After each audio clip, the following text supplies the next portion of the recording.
Hi friends, welcome back to Haripriya vlogs. ఇవాళైతే ఎంతో నోరూరించే టమాటా రోటి పచ్చడి వీడియోతో మీ ముందుకు వచ్చానండి. ఇదైతే చాలా టేస్టీగా ఉంటుంది. మనకు ఫీవర్గా ఉన్నా, నోరు చేదుగా ఉన్నా, ఏదైనా తినాలనిపించకపోయినా ఈ విధంగా ఒకసారి టమాటా రోటి పచ్చడి చేసుకోండి. టేస్ట్ అయితే చాలా బాగుంటుంది. మా అమ్మ స్టైల్లో అయితే ఈ టమాటా రోటి పచ్చడి అయితే నేను చేశానండి. ఇంకా ఈ వీడియోకి అయితే వాయిస్ ఓవర్ ఇస్తుంటే ఇంకా నా నోట్లో నీరు వస్తున్నదండి. టేస్ట్ అయితే అంత బాగుంది. ఒక్కసారి మీరు ట్రై చేయండి. చట్నీ కోసం నేను అరకప్పు పల్లీలు తీసుకున్నాను, హాఫ్ కేజీ టమాటాలు తీసుకున్నాను, ఇంకా మన కారానికి సరిపడా పచ్చిమిర్చి తీసుకోవాలి, ఇంకా నిమ్మకాయ సైజు చింతపండునైతే వాటర్లో నానబెట్టుకోవాలి. ఇంకా నెక్స్ట్ మనం పెనం పైన ప్యాన్ పెట్టి దాంట్లో అయితే పల్లీలు వేసుకొని ఈ విధంగా అయితే ఫ్రై చేసుకోవాలి. ఫ్రై చేసుకున్న పల్లీలను అయితే మనం పొట్టు తీసి పక్కకు పెట్టుకోవాలి. ఇంకా నెక్స్ట్ అదే ప్యాన్లో కొంచెం ఆయిల్ యాడ్ చేసి ఇందాక మనం తీసుకున్న పచ్చిమిర్చిని అయితే 2 పార్ట్స్గా కట్ చేసుకొని ఆయిల్లో ఫ్రై చేసుకోవాలి. ఆయిల్లో ఫ్రై చేసుకునేటప్పుడు అయితే కొంచెం జాగ్రత్త ఫ్రై చేసుకోవాలి. ఆయిల్ వేసినప్పుడు అవి పైన పడతాయి కాబట్టి క్యాప్ పెట్టి మెల్లిమెల్లిగా కలుపుతూ ఫ్రై చేసుకోవాలి. ఈ విధంగా ఫ్రై అయితే సరిపోద్ది పచ్చిమిర్చి. ఈ విధంగా ఫ్రై అయిన పచ్చిమిర్చిని అయితే మనం ఒక ప్లేట్లోకి పక్కకు తీసుకోవాలి. పక్కకు తీసుకున్న తర్వాత మళ్ళీ ఇదే కడాయిలో ఇంకా కొంచెం ఆయిల్ యాడ్ చేసుకొని ఇందాక కట్ చేసుకున్న టమాటా ముక్కలు అయితే ఇందులో వేసుకొని క్యాప్ పెట్టి మగ్గనిచ్చుకోవాలండి. కొంతమంది ఏం చేశారంటే టమాటాలు పచ్చిమిర్చి ఒకటేసారి ఉడకబెడతారు ఆయిల్లో. అట్లా ఉడకబెట్టడం వల్ల కొంచెం పచ్చిమిర్చికి మనకు కారం అనేది తగ్గుతుంది. కాకపోతే పచ్చిమిర్చి ఫస్ట్ ఆయిల్లో ఫ్రై చేసుకొని తర్వాత టమాటాలు ఫ్రై చేస్తే టేస్ట్ డిఫరెంట్గా బాగుంటుంది. ఇంకా నాకు ఒక 10 మినిట్స్ తర్వాత టమాటాలు అయితే ఈ విధంగా ఉడికినాయండి. ఉడికిన టమాటాలలో ఒక కప్పు పుదీనా అయితే నేను యాడ్ చేసుకున్నాను. పుదీనా యాడ్ చేసుకున్న తర్వాత మరి కాసేపు మగ్గనివ్వాలి. దీంట్లోనే ఇందాక నానబెట్టుకున్న చింతపండు ఉంది కదా అండి, ఆ చింతపండు గుటంగా యాడ్ చేసుకోవాలి. టమాటాలు అయితే ఈ విధంగా ఉడికినాయండి. ఈ విధంగా ఉడికిన తర్వాత దీంట్లో నేను కొంచెం పసుపు యాడ్ చేసుకొని పొయ్యి అయితే ఆఫ్ చేసుకున్నానండి.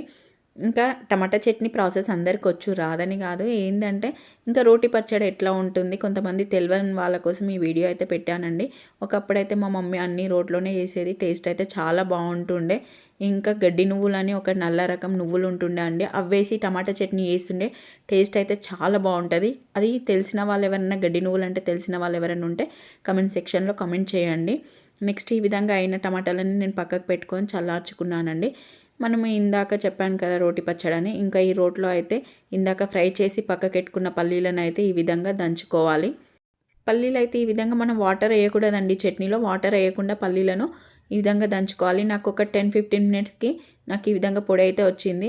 ఇలా వచ్చిన పొడిలోని నేనైతే ఇందాక ఫ్రై చేసి పక్కకెట్టుకున్నాం కదా, ఆ పచ్చిమిర్చి అయితే యాడ్ చేసుకుంటున్నాను. పచ్చిమిర్చి యాడ్ చేసుకున్న తర్వాత వాటిని ఈ పల్లీల పొడితో మిక్స్ చేసుకుంటూ దంచుకోవాలి. ఇప్పుడే మనం దీంట్లో మన టేస్ట్కి సరిపోను సాల్ట్ అయితే వేసుకోవాలి.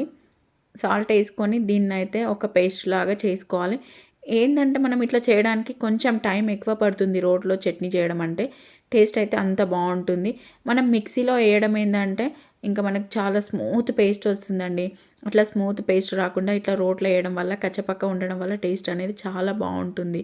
ఒకసారి ఈ విధంగా రోల్ ఉంటే ట్రై చేయండి. చట్నీ చాలా బాగా కుదురుతుంది. పచ్చిమిర్చి పేస్ట్ ఈ విధంగా అయిన తర్వాత మనం ఇందాక ఫ్రై చేసి పక్కకెట్టుకున్నాం కదా, ఆ టమాటాలు అయితే ఇందులో యాడ్ చేసుకోవాలి. టమాటాలు వేసుకొని మెల్లిగా దంచుకోవాలండి. మెల్లిగా చేసుకోకుంటే ఇది కళ్ళల్లో పడుతుంది. కొంచెం చూసి జాగ్రత్త చేసుకోవాలి. ఇంకా టమాటాలు వేసిన తర్వాత ఈ చట్నీ అయితే తొందరనే అయిపోతుంది.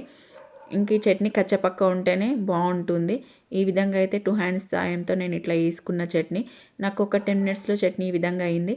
ఈ విధంగా అయిన తర్వాత నేనైతే ఒక గుప్పెడు కొత్తిమీర అయితే ఫైనల్గా దీంట్లో వేసుకున్నాను. దాంతోపాటు కొన్ని ఎల్లిపాయలు కూడా వేసుకున్నాను. ఎల్లిపాయలు వేసుకోవడం వల్ల చట్నీకి టేస్ట్ అయితే చాలా బాగా వస్తుంది. ఇంకా ఎల్లిపాయలు కొత్తిమీర వేసుకున్న తర్వాత ఒక 2 మినిట్స్ మనము కొంచెం ఇందులో కలిసేటట్టు ఈ విధంగా దంచుకోవాలి. ఇట్లా అయితే నేనైతే రోటి పచ్చడిని ఈ విధంగా రుబ్బుకున్నాను. ఈ విధంగా రుబ్బుకున్న తర్వాత ఇంకా రోటి పచ్చడి రెడీ అయింది. ఒక కడాయి పెట్టి పొయ్యి పైన దాంట్లో ఆయిల్ వేసుకొని కొంచెం జీలకర్ర, ఆవాలు, ఒక 2-3 ఎండుమిర్చి, ఆ తర్వాత కొంచెం మినప్పప్పు, ఇంకా మనం పోపు దినుసులు అన్నీ వేసుకోవచ్చండి. మీరు ఏవేవి కావాలనుకుంటే అది. నేనైతే జీలకర్ర, ఆవాలు, ఎండుమిర్చి, ఇంకా కొంచెం మినప్పప్పు, దాంట్లో కొంచెం కరివేపాకు వేసుకున్నానండి. ఈ విధంగా పోపు పెట్టుకున్న తర్వాత ఇందాక చేసి పెట్టుకున్నాం కదండి చట్నీ, ఆ రోటి చట్నీని అయితే ఈ పోపులోకి వేసుకున్నాను. ఈ పోపులోకి వేసుకొని కలిపేసుకున్నాను. ఈ టమాటా రోటి పచ్చడి అయితే వేడి వేడి రైస్లోకి కానీ చపాతీలోకి కానీ జొన్న రొట్టెలోకి కానీ టేస్ట్ అయితే చాలా బాగుంటుంది. చెప్పడం కాదు, ఒక్కసారి మీరు నేను చెప్పిన ప్రాసెస్లో ట్రై చేయండి. చట్నీ అయితే చాలా బాగుంటుంది. ఇంకా ఈ వీడియో అయితే మీకు నచ్చిందనే అనుకుంటున్నాను. ఈ వీడియో కనుక మీకు నచ్చినట్లయితే లైక్ చేయండి, షేర్ చేయండి. ఈ వీడియో ఎలా ఉందో కమెంట్ సెక్షన్లో కమెంట్ చేయండి. మరికొన్ని మా వీడియోల కోసం మా ఛానల్ని సబ్స్క్రైబ్ చేయండి. పక్కనే ఉన్న బెల్ ఐకాన్ని యాక్టివేట్ చేసుకోండి.